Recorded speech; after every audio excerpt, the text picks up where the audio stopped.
20,000 people turn up. It resulted in what's known as the New Guard Exco resigning and the new Exco of long-time or old Guard members being elected. For those who have not been following recent developments, the Aware Old Guard were overthrown on 28th of March by a group of unknowns who accused Aware of veering towards the promotion of a gay agenda in recent years.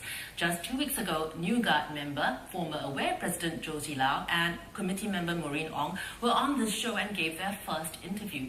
We have tonight the newly elected president of Aware, Ms. Dana Lam, and Ms. Prema Marty, a former Aware president, and political analyst, assistant law professor Eugene Tan from the Singapore Management University. Welcome all of you to the show. Dana, let's start with you. You've had a day's break since the extraordinary events of yesterday. What are your immediate priorities? Before I go into the responsibilities, I really would like to thank all the people who came yesterday, every individual who came early, queue up to register themselves, and then queue up for the microphone to speak. And they were the heroes of the day. Okay, let's just deal with two immediate issues straight away and see whether we can get them out of the way. First of all, this talk about the lawsuit against the previous committee of New Guard members for spending $90,000 over the last few weeks. Are you all going to pursue that? Secondly, Josie Lau and some of the former committee members have said they'll stay on and have volunteered their services. Would you bring them on board?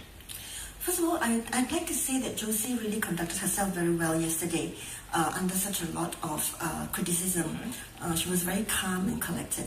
Of course, they are still members of the organization and we welcome them to participate in our programs, you know. As to, what was the earlier question? I think that's a little early for us to comment on.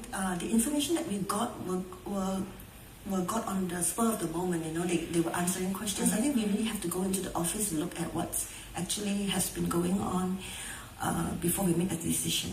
Brahma, let me turn to you. I mean, this controversy over the last few weeks, do you think this is the best thing that has happened to Aware? Yes, I think so too. But I also I can stand corrected anytime because I wasn't there as a founder member of Aware.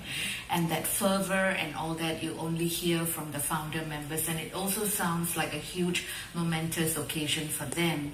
But this is my experience in civil society in a long time. And I think it was great.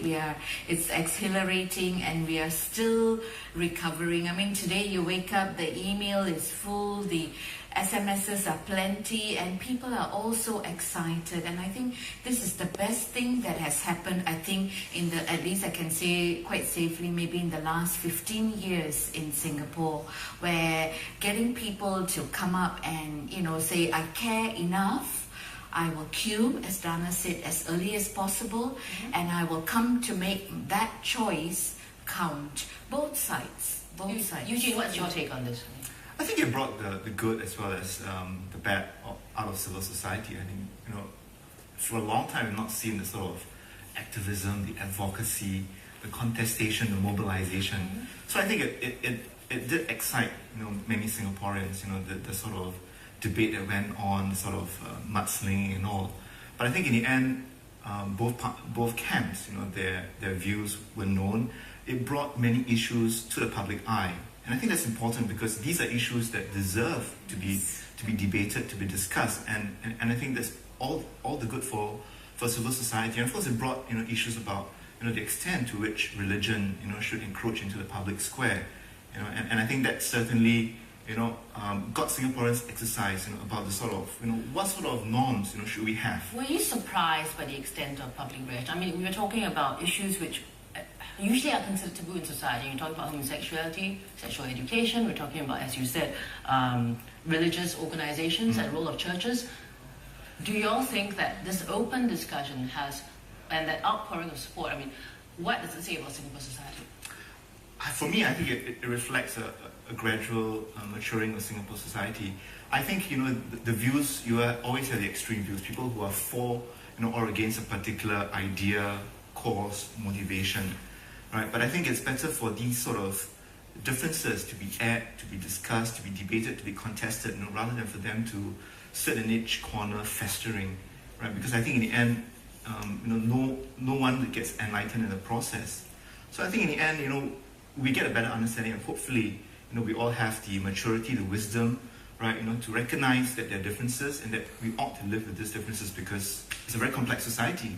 Dana, let me turn to you again. I mean, there was specific criticism which the new guard, so let's call them that, had leveled on the organization in that, that in the past few years the membership has been declining, no proper record keeping, the profile of the organization has come down. I mean, let's talk about those specific criticisms. Do you think now that you aware actually, with all this support and agenda and this profile now, what can you do going ahead to improve the image of AWARE and to do the work that AWARE is supposed to do?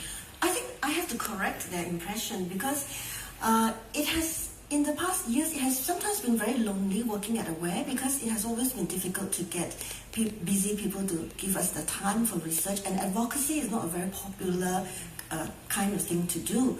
And this time round, with this happening, it has drawn so many people to us. And the first time that they came to meet us, that they have not known what we worked before.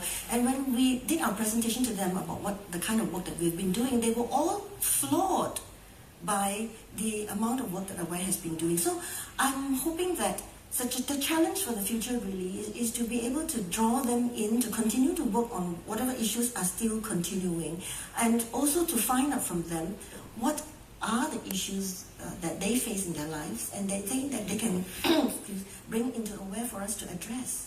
And the accusation of us being not organized and so forth, I don't think is accurate. We may have been understaffed. We don't have enough volunteers. We may be a little slack sometimes in the administration. I mean, for example, this thing happened because there were loops in our constitution, which we were addressing, but we were not fast enough to put it into effect. And all those things will really fall out. It really happened because there were so few people working on quite a lot of things, and your attention has to be prioritized. Of course, we are now going to look at that and, change the locks in our back doors. Well, let's go for a break now. When we come back, what are the lessons learned from what's now popularly known as the AWARE saga?